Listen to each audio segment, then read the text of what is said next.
Good afternoon and welcome to this business edition of Countries to Invest in. Today we focus and talk about investment in Egypt, specifically small startup companies whom their founders chose to launch in that particular side of the world.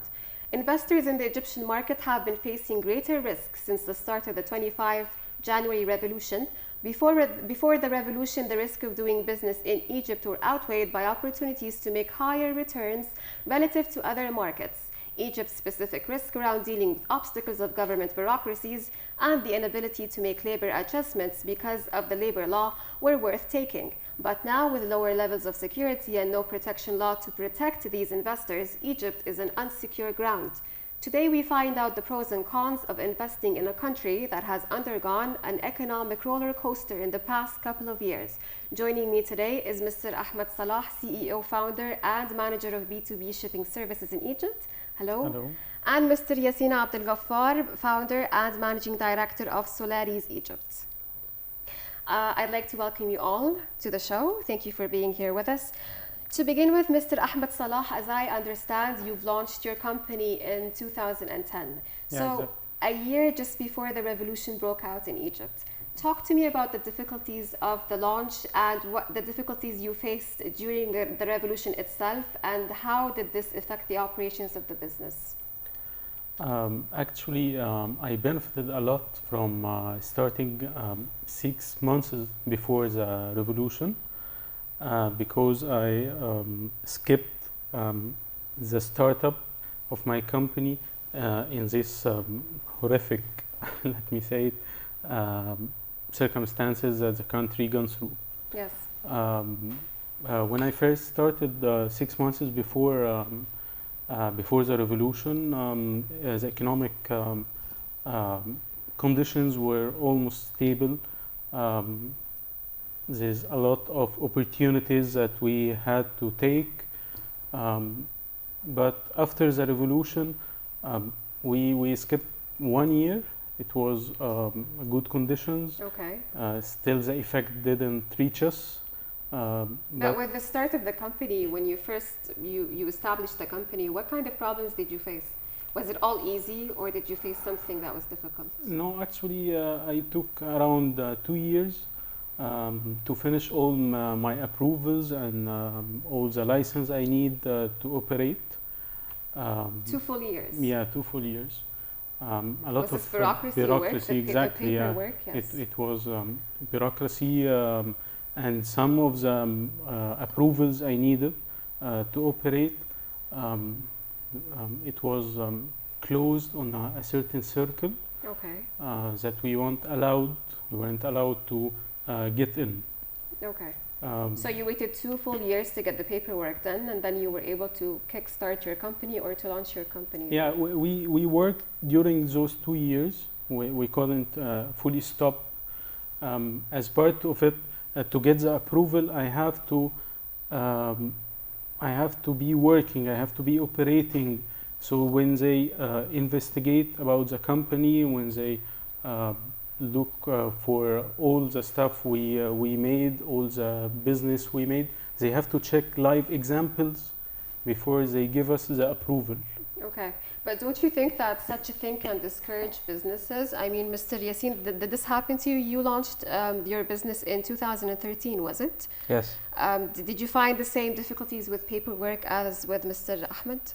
Honestly, I was surprised at the level of bureaucracy on the government level, because we were hearing a lot about ease of starting a business and making it better for investors. Okay. So I was expecting to finish my paperwork in a matter of weeks, but it extended to almost 3 months. That's still a long time.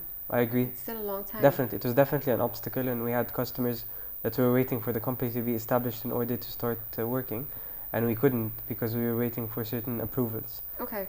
So besides the approval part of the companies, when you both launched your companies, what other problems did you find that you faced? Mr. Ahmed? Actually, if you want to, when we went to the bank to get a loan to start our business, the first requirement was they wanted 3 financial statements. Which means I have to fully operate and make profits for 3 years. Then I go to the bank to have a loan. So what we did that I borrowed the capital from my dad, um, and I paid the amount in full back in 6 months. Okay. So it wasn't that risky for the bank to lend us the money. But But it's not think encouraging at all. exactly? Yeah. Don't you think like in other countries in the West where they actually encourage small businesses, they give them a certain amount to start with, and that is a sort of incentive, isn't it? Isn't it a sort of incentive? Definitely, your startup capital is one of the major obstacles to starting a business, and in countries where the scene is better paved for investment, they do have schemes in place where it's very easy for startups to go without any previous financial statements and get a low interest soft loan, as they might call it, to start their business. So In this, Egypt, so this is a drawback, a setback, the paperwork, the bureaucracy. Is there a problem with finding qualified people that are employees that are qualified enough to join the business environment?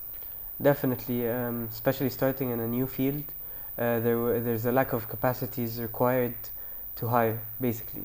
So you either have very qualified individuals who would require a very large salary to be motivated and working for you, or or you would have to rely on fresh grads, and you expect a learning curve from them. So you have to invest a lot of time and money into their learning process and their learning before they can start giving back to the business. Okay. What about you, Mr. Ahmed? Did you easily find employees that were qualified, or you had to No, we employ still foreigners, for struggle till example? now to find the calibers that we need. Yes. It's either they are totally unqualified. We have to invest a lot. We have to train them, and you don't guarantee that all the investment you make to make this employee qualified enough for the job, that he will stay with you. Okay. Eventually, he will leave for a better offer, regardless of what you invested in him. So, what can the Egyptian government do to support small businesses? I mean, can they lower the taxes? Can they cover expenditures? Can they remove the customs? What can they do? That's an excellent point. In the past, there used to be incentives for starting businesses where you would have tax relief for a matter of years in order to help you get into the profitability zone. Are you talking about the Mubarak era before the revolution? Correct. Okay. And this is no longer available. Starting a business now, you don't have any general tax cuts. You're operating and you have to pay taxes, and having taxes of 25% or 22.5%, it's draining on your business. Is that a higher rate than before? Actually, there was. I'm not quite sure of how it was before the revolution, because we started in 2013. But right now they're moving in the other direction. They lowered it from 25%. Okay. Your income tax is going down to 22.5%. Okay. So this is a long overdue step in the right direction. Okay, Mr. Ahmed, do you know the actual number for the tax rate that you used to pay before the revolution? It was 25%. Okay. But around a week ago, there was an increase of 10%. After you pay the 25% for the company, for the income of the owners, you have to pay another 10%. Another 10%, Yeah. and this is all of a sudden. Yeah, This exactly. law, Yeah. they just announced this law out of nowhere. Yeah. Okay. How about the economic summit that took place in Sharm el-Sheikh this past March? How do you see it? I see it as a good opportunity for developing the whole market, but there is still no effect on the ground. You can't feel it because it's all huge projects that we will feel the effect after years from now. Okay. So it's a good step on the right path, but it won't affect us right away. But do you think it's you are remaking or rebuilding the relationship between the people inside of Egypt and the foreign investors? Do you think it's a new start? Definitely. I think we've restored a lot of faith in foreign investors putting money into Egypt in medium and long-term investments, whereas previously or after the revolution, most people were going into it for short-term gains. So this is a very positive step, and you can see it reflected at the level of involvement of different countries. You can see a lot of very high-profile names, a lot of world-class companies participating with high-profile delegations. So this is a very positive step that Egypt is becoming part of the global investment map. On the ground level, I agree with my colleague that most of the projects are mega-scale projects where their effects will be felt within a couple of years and not straight away. But we've definitely taken a lot of steps to changing the image that the Egyptian government has in front of investors, especially with the last couple of years where the government fell short of a lot of their commitments to investors and to large financial institutions. Okay. So this is definitely the best. Has there been any contracts that have been signed during the summit that will actually help your industry? Definitely. I'm working in the power and energy sector, and this was one of the major focuses of the EEDC. And this is great for us because not just the energy sector, but the entire economic environment is being negatively affected by the lack of availability of energy and power. Okay. So there were numerous contracts. And bearing in mind that the power cuts in Egypt are unbelievable. Definitely. We're feeling it on all levels as individuals, residentially, or commercially for businesses or for factories.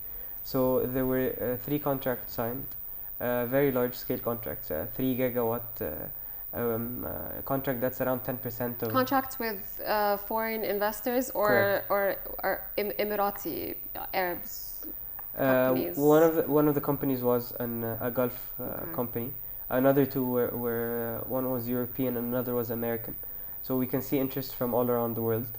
And just to give you an idea, they're building 10% of Egypt's total energy demand from renewable energy, from solar energy, in a single contract. So from 2010 up to until 2015, we built just 5 megawatts, and that contract contained around 3,000 megawatts. This is just one contract, and the government is also putting other schemes in place to support this kind of investment and diversifying our energy portfolio. It will have a great impact on the energy sector itself, which is very significant, but will also have a spillover effect on other industries, such as the manufacturing industry, exporting, agriculture. It will spread across the entire sphere, so I think it's great. Okay, what about the Qanun al-Istismar, or the law of protection for the investors? Do you think that in Egypt we have a clear law set out for this? To protect the investors? Maybe we have the law, but the problem is in putting the law on the ground and make people go by this law. I may tell you about a problem in our business, which is a logistic business. There's actually 500 companies working in this field. Only 150 of them are qualified, have the approvals, have all the license. So you have 350, which is more than twice this number, are working totally without any documents. They don't pay taxes. Wait, so hold on just a second. You're saying that 350 companies are working illegally? Yeah, exactly. And they don't have any kind of approvals from the country. They cause a lot of problems in the market and in the foreign market, as when they target the agent, we call them the agent, which is our country apart in other countries. They contact them, they do business, then they don't pay, or they cause many problems with them, and no one knows exactly how these people are operating. Okay, but shouldn't there be some kind of system of supervision by the government to actually eliminate these companies, or to arrest them, or to stop their operations? They supervise the 150 companies only. That's it? Yeah. They supervise those who already applied to have the license, those who pay the taxes, but they don't supervise the whole market. There's a lot of competition. Let's say it's unfair competition. I pay a lot to the government. Taxes, and for all the approvals, letter of guarantees for many activities we operate in. On the other side, they don't pay any of these, and they work normally fine, and the cost for them is minimum cost. Why didn't you, as a small business investor or the owner of a business, actually report this? Complain about it, report it, come together. There must be a union for investors in Egypt. I mean, this has to be stopped. They already know. We already talked about it. We had fights with everyone, but no action is taken. So the law is there is a law to protect all of us, but the point is to execute this law. Okay. So the execution of the laws, I mean, it's all good on paper, but the execution of the laws does not happen in reality. Yeah. Yes, exactly the problem, implementation. A lot of rules are in place which are very positive, but when you look at it on the ground, you realize that there's a big gap between the legislation and the executive arms of the country on a lot of levels. Okay. Customs, policies, legislations. In a lot of cases, there's a discrepancy between what's on paper and what's happening on the ground. Do you think that this affects the big names in the market, or does it affect the small businesses like yourself? No, I believe it affects the small and medium-sized companies, because all the big names are international or multinational companies. They already have the power enough to avoid to take the big cake or the big slice of the cake, and we all compete. Leave the leftovers to the small businesses. Exactly. Okay, let's talk about the positive side of things. Besides that, let's talk about the new Suez Canal that's due to be launched in August 2015. Do you think that this is a positive change that will allow the investors to re-inject their money back into the economy? Mr. Yassin.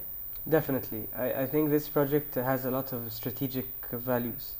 Number one is this project really changed our perception and our philosophy on how to finance very large-scale national projects. Because as you know, this project was financed by Egyptians with very limited amounts of income who had very small amounts of money to invest. And they basically took the money from underneath their beds where they stored it and put it into bank accounts with deposits to get a reasonable amount of interest, and it was able to finance an important project which we've been talking about for a lot of years. With my limited knowledge, I'm sure my guest has more knowledge because he's in the logistics industry, but this project has a lot of value in terms of being an intermediate country where goods and logistics are basically done on certain raw materials that can be exported later on. In a and model also the location of the country itself. Exactly. It's very strategic. Just like Singapore, for example, you can create an industry out of the logistics and the shipping and having an important location such as Egypt.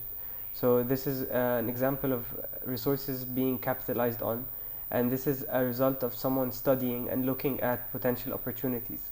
And this in itself is something very encouraging for us Egyptians, that we notice that someone is doing their job correctly. Someone is doing something different than the last couple of years and what we've been used to. Okay. Is there a law that regulates competition in the market? I mean, who are your competitors? Do you find sometimes that there's no clear law that regulates the competition?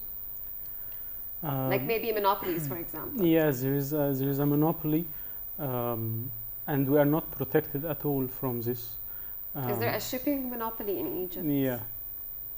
We don't, as Egypt, don't own the ships itself, but as the forwarders, as myself and other companies, we all compete on a certain level, and there is a few companies, we can even name it 3 or 4 companies. You can say the names if you want. There's Unifreight, there's EFS, there's another 1 or 2 companies.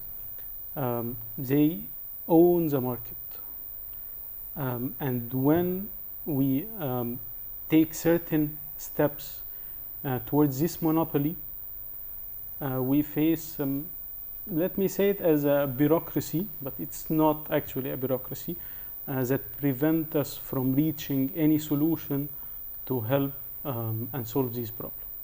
So they are protected. Who presents this? Who puts this barrier? Some executive. Governmental? Yeah. Also governmental? Yeah. Okay. It's not on a higher level, which is actually the problem.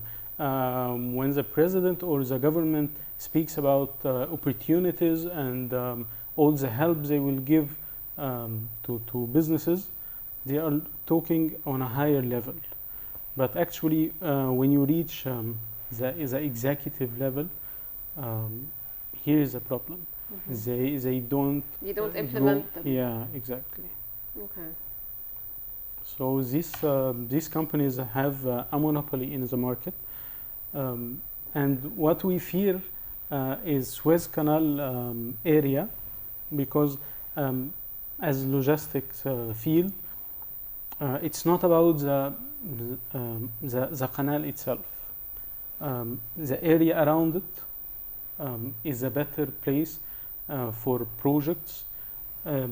Talking about the hotels, the No, sites that will no, be built? Not the hotels. It's a complementary part, but the important part is for us to be just like Dubai, a hub. Oh, okay. The center of Yeah. industrialization and And anyone in the world, they know Dubai as a hub for the Middle East yes. and North Africa. But Egypt has a better place to attract all of these investments in. The problem that we are afraid of, that all of this area, which is still to be divided and organized to see what kind of projects exactly will be there, which is around 90% of it will be a logistic projects. Only multinational companies will be at this place taking all the good opportunities, because as a country we need the investments, huge investment. But this will create more monopoly, because only those companies will be able to dominate the market. Yeah, exactly. Okay. Yeah.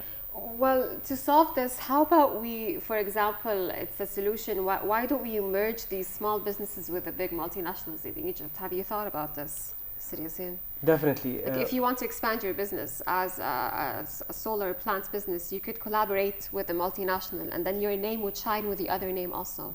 That's exactly what we're doing. We need to create operational partnerships with larger names in order to be able to enter the market and penetrate the market.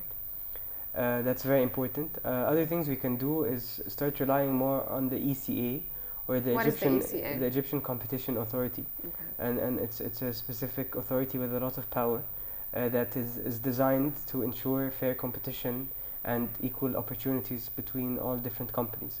So what they do is they have two sets of guidelines that you can, when you're operating as a monopoly or as someone who controls more than 50%. This is not a private institution, this is a public institution. It's a governmental institution. Okay. And a lot of very high quality calibers, Harvard graduates, and a lot of people who've had education abroad are part of it. And they operate in two ways. If you have more than 50% of a market, you abide by a different set of rules and standards.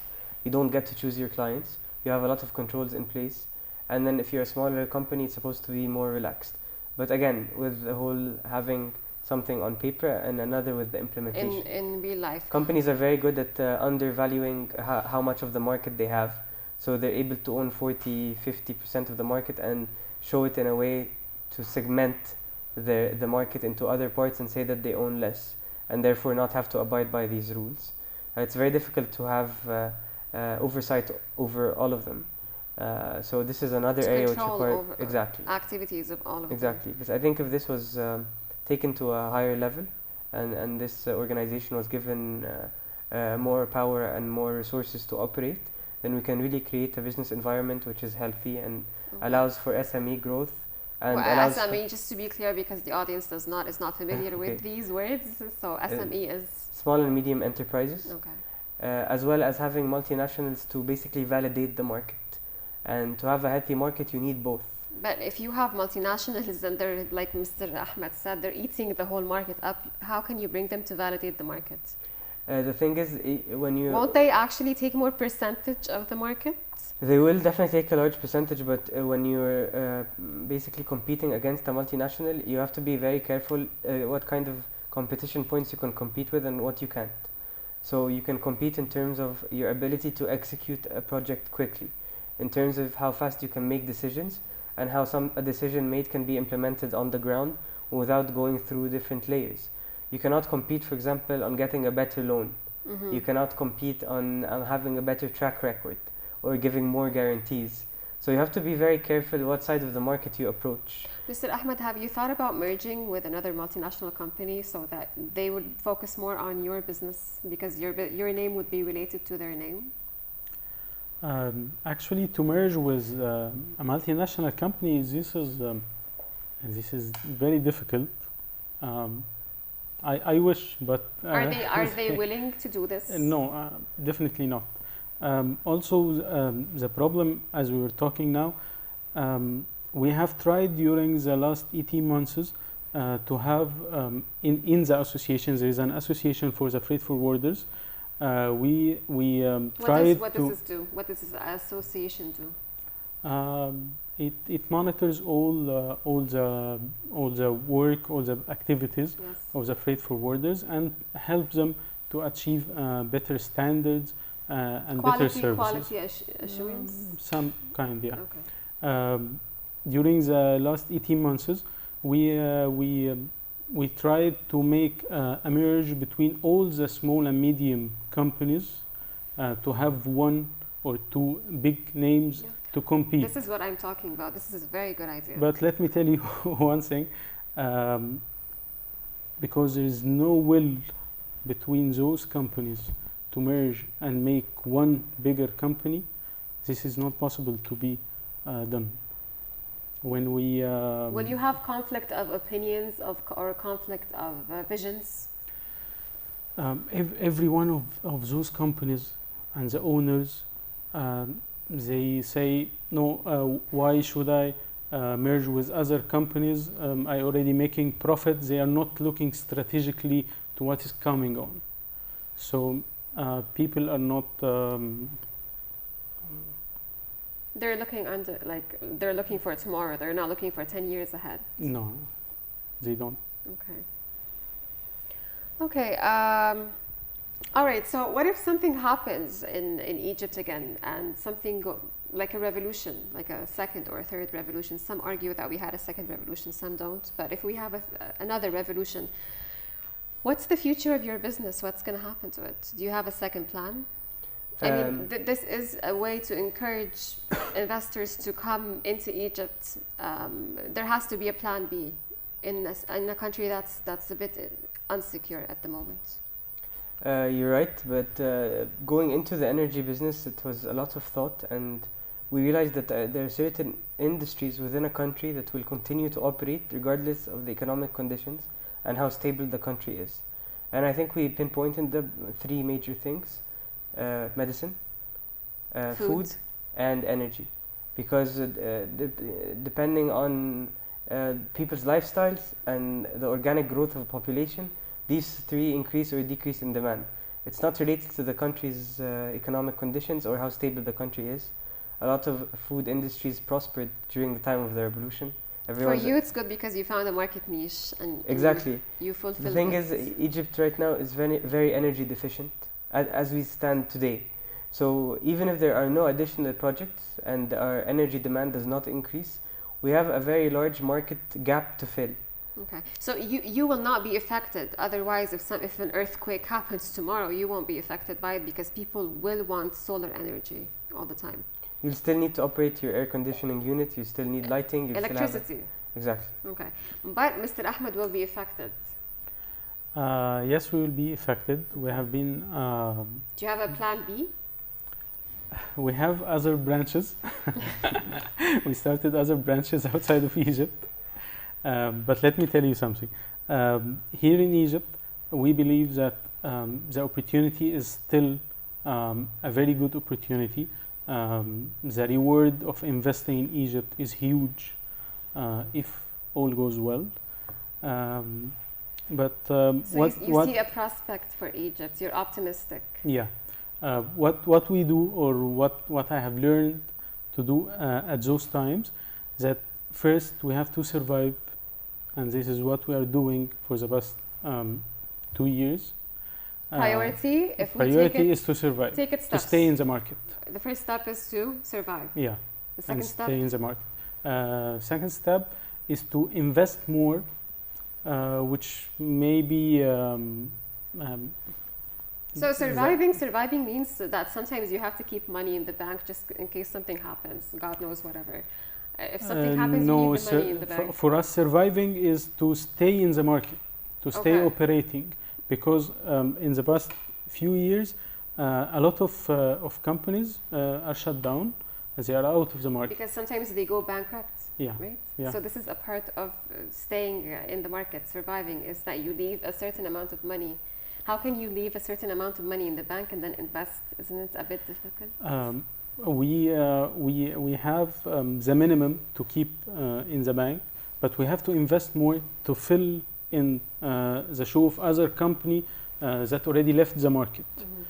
So when the economic conditions are better, we will be standing, we will be present, we'll be ready to take this opportunity. So this is actually the plan. I hope it works. Okay, let's come down to this. How do you see the future of investment in Egypt? If you were to talk to somebody right now in Germany, for example, and tell him, come back to Egypt and put your money in the country and start a company, convince him.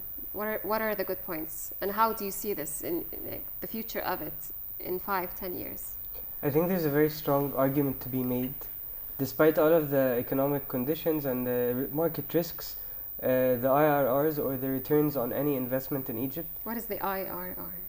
that's internal rate of return of a project, or basically how much money, if you put £1 in, what's the percentage money that you're getting out of it every year. Okay. And it's an indicator of how good of an investment it is. So Egypt, we're getting IRRs of around 20%. If you compare these figures That's to 20% of profit? exactly. Okay. If you compare these figures to the States and Germany, we're talking around 5 to 7%. So Germany's percentage is 5%. exactly. So you can make 4 times as much profits if you have a successful business Is this in because Egypt. of low labor costs? No, it's just it's a country-specific figure. Okay. It's a risk and return equation, and the countries with very, very low risk often also have very low returns. Is this number fixed? It's not fixed, definitely. It changes every It year and it has changes. to be studied. But the point I'm trying to make is that if you are willing to take the risk, then the returns that you are getting will definitely outweigh them and will definitely make it worthwhile. So if you're operating a successful business in Egypt, you're making a lot of money. You can be operating a successful business anywhere else and you're barely staying afloat. But the IRRs you're getting here make it attractive to any kind of investor. And this is exactly what's going on in Egypt. We just to talk about the power sector, the government announced there's free land for investors coming in, and the government will provide you free land as long as you put in the investment to build a large scale So solar the government is cooperating, it's providing you space? Correct. And we're coming in with the investments, whether it's local or foreign, and building power plants and selling the output to the government in order to cover the energy deficit. So the government announced a very ambitious 2,000 megawatt plant, and they announced that they're open to applications from investors. We were surprised with 10,500 megawatts of applications, 80% of them from outside of Egypt. It was 5 times oversubscribed. And this is just one example of how there's an appetite for investment in Egypt today, because markets abroad, as good as they're performing, are becoming more and more saturated. There's no room for further solar plants and to put more solar panels, for example. And it's the same in a lot of other sectors and industries. But being a developing market as we are, is we find ourselves creating markets, not just being part of them. We go into a sector which is not established. So no longer are you a follower of the West. You're a pioneer in the industry that you're in. Exactly, and we find ourselves with certain resources that are geographically specific or intrinsic to a country like Egypt. where you're very lucky to have a certain geographic location, like you mentioned, or a certain amount of sunlight that happens to fall on your land. And when you start taking advantage of the resources which are prevalent, is when you have a real economic advantage and you're able to compete in the international market. Okay. And I think investors are starting to see that, not just Egyptians, but also foreign. Okay, so that's an excellent point. Mr. Ahmed, how do you see the future of investment in Egypt, and do you recommend businessmen to start investing in the country? Actually, yes. Regardless of any of the negative points that we discussed today, there's still a huge opportunity in the market. The market will reward you for the risk you take. It's higher risk here, of course, but it's also generously rewarding for any investor. Is it more rewarding than countries outside? Yeah, exactly. And also Gulf countries? Yeah. Even as you mentioned Dubai? before, Emirati companies, Saudi companies, they are all coming to invest. Part of it is they are helping the Egyptian economy, but they won't even help if you are not rewarding with this billions of investments. So it's a huge market. It's very rewarding, and I think we should take the risk, and we will be rewarded enough.